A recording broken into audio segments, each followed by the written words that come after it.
सबसे बड़ी सहायक नदी मानी जाती है। जो यमुना नदी है वो गंगा नदी क्या है, सबसे बड़ी सहायक नदी है। क्या है, सहायक नदी। बात करते हैं हम पहले यहाँ से इस्लाम से कि कहाँ से निकलती है और कहाँ जाकर विलुप्त हो जाती है, कहाँ जाकर मिल जाती है और किस प्रकार से आगे अपना कार्य करती है। ठीक है, इस विषय में आप जानेंगे यमुना नदी के बारे में।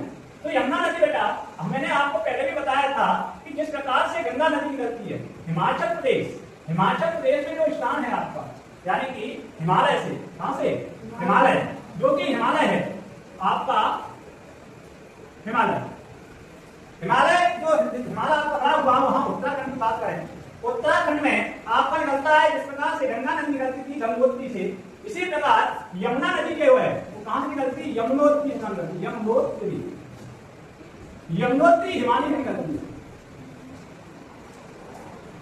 यमुनोत्री हिमालय में निकलती है। इसका उद्गम पूछता है कोई के भार है गंगा यमुना नदी का, तो उद्गम होता है कहां से होता है, तो बेटा कहां से बताओगे आप, यमुनोत्री हिमालय से, यानी कि हिमालय से यमुनोत्री हिमालय से निकलती है। गुजरात में पड़ता है तो उत्तराखंड, ठीक, तो यानी कि यहाँ से निकलती है और इस प्रकार से गंगा नदी इस प्रकार जाती है, गंगा नदी के समांतर श्रेणी में बहती है। क्या बहती है, समांतर श्रेणी, समांतर जानते हो ना, यानी ये लाइन और ये लाइन कहीं ना मिले, इस प्रकार से यानी समांतर श्रेणी में है, समान दूरी भागों में यानी इस तरह रहती है, यानी समांतर श्रेणी में बहती है, बहती हुई जाती है, बहती हुई जाएगी और एक जगह आता है प्रयागराज।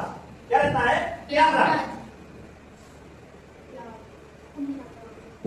प्रयागराज उत्तर प्रदेश, उत्तर प्रदेश में बेटा पहले इलाहाबाद बोलते थे इसको, क्या बोलते थे, इलाहाबाद बोलते थे। इलाहाबाद में यानी कि आज प्रयागराज आपका, यहाँ पर इसका संगम होता है, यानी ये मिलती है। फिर अगर बात करें इसकी बेटा लंबाई, कुल कितनी लंबाई है, कुल लंबाई या बोले कुल कितनी बहती है, तो बेटा ये बहती है 1375 किलोमीटर, कितनी बहती है, 1375 किलोमीटर बहकर चलती है। वो शहर है इसके जो कि बेटा आपका उत्तराखंड से स्टार्ट होता है और आगरा है, कानपुर है, उत्तर प्रदेश में ज्यादा बहती है। ये सबसे ज्यादा उत्तर प्रदेश में बहने वाली नदी मानी जाती है। दिल्ली में भी कुछ भाग इसका है। और ये बेटा ये नदी जो है आपकी जो यमुना नदी है बेटा पवित्र नदियों में आती है। क्या जाती है, पवित्र नदी। पवित्र नदी होने के बावजूद भी बेटा बहुत दूषित है, दूषित नदी मानी है। पवित्र नदी मानने के बावजूद भी ये दूषित नदी होती है। बहुत दूषित कारण क्या है, कारण यह है कि ये बहुत से महानगरों शहर से बीच से निकलती है, जो कि हमारे घरों का जो कि आपका मनमुक्त वगैरह है इसमें जाकर फिर जाता है, यानी इस प्रकार से दूषित का प्रमुख कारण बताया जाता है भी। ठीक, तो यानी कि इस प्रकार से हर चीज चलती है यहाँ पर। तो मुख्य पॉइंट यानी कि कहां पर चलता है, मेन चीज कहां निकलती है, यमुनोत्री हिमालय निकलती है और प्रयागराज में जाकर गंगा नदी में जाकर समाहित हो जाती है, मिल जाती है। हाँ, तो यानी कि लंबाई आपको याद रखना है 1375 किलोमीटर है। कुछ शायद पूछे जाते हैं जैसे कि कानपुर है, आगरा है, ठीक है, प्रयागराज है, इस प्रकार से कहा गया। उत्तराखंड के भी कुछ पॉइंट्स है, दिल्ली है, ठीक है, तो यहाँ पर यह सब चीजें बहती हुई जाती है। तो ये हुआ आपका आज का सेशन, यानी कि यमुना नदी। यमुना नदी से यानी कि बहुत वैसे तो आप जानते हो कि यमुनोत्री एक पवित्र नदी है, जो कि हमारे जो श्री कृष्ण भगवान श्री कृष्ण से संबंधित आपको देखने को मिल सकता है। ठीक है, यहाँ पर सारी चीजें होती है। यमुनोत्री नदी में, यमुना नदी में कोई प्रॉब्लम तो नहीं होती है। तो याद रखना एक चीज, यह हमने पढ़ाया है यमुना, क्या पढ़ाया है, यमुना, ना कि यमुना।